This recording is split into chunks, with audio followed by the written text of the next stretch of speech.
Good morning, Eagles! I'm Josh. And I'm Ian. And we're live for this week's episode of Eagle Eye News.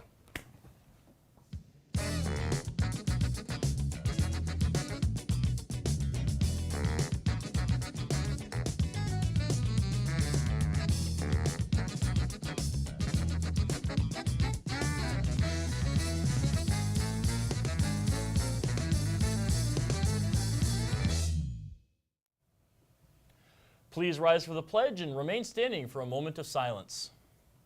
I pledge allegiance to the flag of the United States of America and to the republic for which it stands, one nation, under God, indivisible, with liberty and justice for all. Hey guys. I pledge allegiance to the flag of the United States. In other exciting news, the D117 Art and D117 Music Festival is today. The art festival will be in the main foyer and the commons from 6:30 to 8:30. There'll be a silent auction, student art booth, That's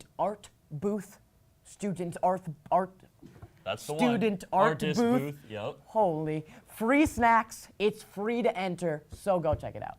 The music performance times are 6 p.m. for orchestra, 7 p.m. for choir, and band will start performing at 8:15, all in the McKay Center. Come see us perform. In some old news, Earth Day was last Saturday. Krista had a short informational segment. Saturday, April 23rd, was Earth Day. It was created in 1970 by Senator Gaylord Nelson as a way to force environmental problems onto the national agenda. Remember, at this point, there was no EPA, or Environmental Protection Agency, Clean Air Act, or Clean Water Act. Now, even though Nelson created Earth Day, it was citizens like you and me who made it happen. After he proposed it in the previous year, people started teach-ins and events pertaining to the issue. Nelson began getting requests for more information from tons of people. He was especially impressed by the eagerness from elementary students and high school students. He assembled a committee of passionate people to help the development and continued encouraging people to get in on Earth Day in any way they could or wanted to. Earth Day supporters were very diverse, including middle-class women, churches and religious groups, Democrats, and scientists. Everyone can be an environmentalist. Now that the day has passed, every year people have traditions like planting trees, cleaning litter, finding ways to become more sustainable, and arguably most important, educating themselves and others on environmental problems. Problems that include pollution, deforestation, climate change effects, illegal wildlife trade and fishing, and bycatch. And due to human activity, animals like tigers, leopards, and vaquitas are going extinct. But also solutions. There are so many things we can do to make a difference that seem small, but are so important to the collective. Like activism, trying to shop sustainably for clothes, using reusable bags and bottles, trying not to buy into overconsumption culture, and being mindful of things like microbeads that harm marine life. We have a lot of progress, but there's still so much that you can do. As you guys graduate and begin to figure out your place in the world, don't forget to take care of it because we only have one home. Happy Earth Day. Wow. Reminds me of the good old days. Josh, Earth Day was literally 5 days ago. Oh, yeah, but it was still a good old day? Ignoring him completely, senior exemptions come out on Monday. Awesome. Seniors, if you don't want to have to take finals, make sure to get those forms done. Pay attention to your email so you don't have to pay attention to anything at the end of the year, if you know what I mean. And now news that doesn't have anything to do with seniors, next week is cheerleading tryouts, May 2nd through the 4th from 5:30 to 7 p.m. Wow, their season never really stops, does it? Speaking of non-stop, there'll be non-stop fun and excitement at Eagle Fest. There'll be a bouncy castle, a photo booth, food, and more. Admission is free. Make sure to check it out May 12th. Also, throughout the entire month of May, Music for Megan is collecting new or gently used shoes in a bin at the main entrance. If you have some shoes lying around, go and support the drive. Drive? You know who has drive? The Rock! I was thinking intro to journalism. Oh, absolutely. Intro to Journalism is taking their first foray into broadcast news packages. We would like to share one of them here in this week's episode. They chatted with some students and asked about their middle school experiences. Over the past week, we asked some students here at Lakes Community High School questions about their middle school experiences. Here are some of those answers. Hi, who am I here with? I'm Anthony Bover. Andrew Rango. My name is Ava Fasano. Joey Reitmeyer. Reese Reeb. Blake Savilla, sophomore. Jackson Allen. Mr. Straczynski. Caroline Doyle. And what middle school did you attend? Dawgz. I went to Melbourne Middle School in Lyndhurst, Illinois. River Trail School. Prince of Peace. Oh, that was incredible. I went to Dawgz. Chippewa Middle School in Saginaw, Michigan. Columbia. What was your most embarrassing middle school moment?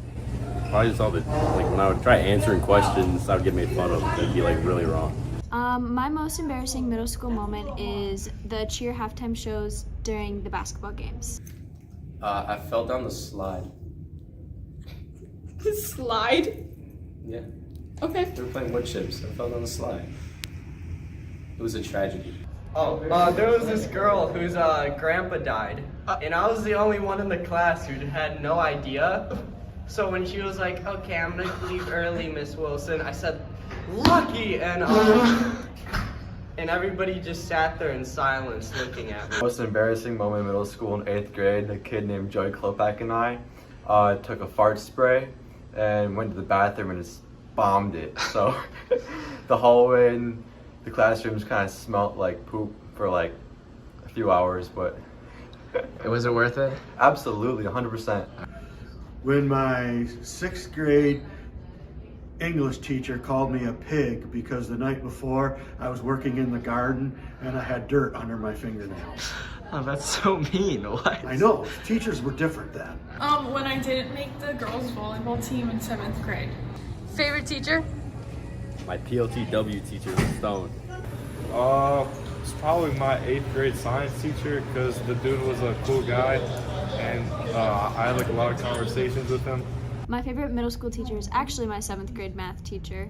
His name was Mr. P. Miss McGee, because she was the only one that actually made fun of students. Oh, okay. I mean, favorite, she's here now.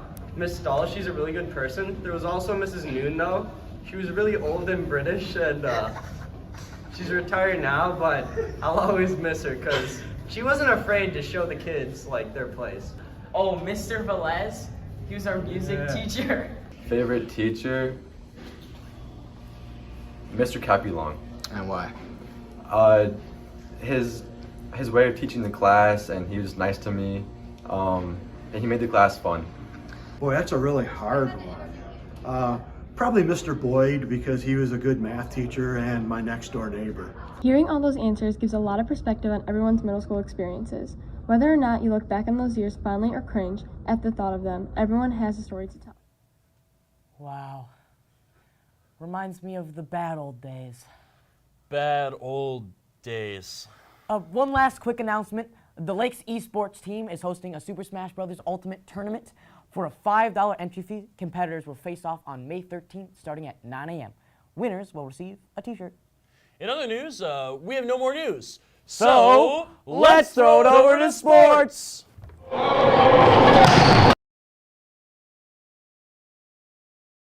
For my club team, I play libero. I'm Shane. And I'm Jake. And this is sports. Softball took a win against Grant on Tuesday, 7-1. Volleyball beat Grays Lake North on Tuesday, winning both sets. A lot happened in track and field over the last weekend. Paul Migas won pole vault. Patrick Dorch finished 5th in triple jump. Jackson Summy earns 5th in the 3200. Colin Shea places 3rd in hurdles. Jillian Ellenwood wins triple jump and finishes 2nd in long jump. Becca Runyon placed 2nd in the 200 meter. Baseball drops a game to Warren, bringing their season record to 8-8. Lacrosse wins 2 in a row this week, beating Prairie Ridge and Grays Lake Central with scores 24-15 and 13-7. And now we're going to take a chat with varsity volleyball athlete Will Haak. We wanted to pick his brain for the upcoming season.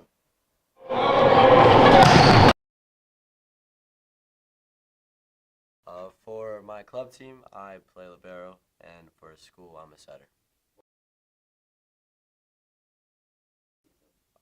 Hanging out with the team, I think all the guys are really fun to be around, so just spending time with them. Personal goals would probably be just, I'm in running to break the setting record and then try and be probably top 5 in state for amount of assists. And then for the team, just probably trying to see how far we can go in the playoffs. I think a little bit, Not too much, just because the team does like a really good job keeping everyone in check and not letting someone go too far past the line. And so I don't have to do too much as a captain, but it's definitely a big part for me.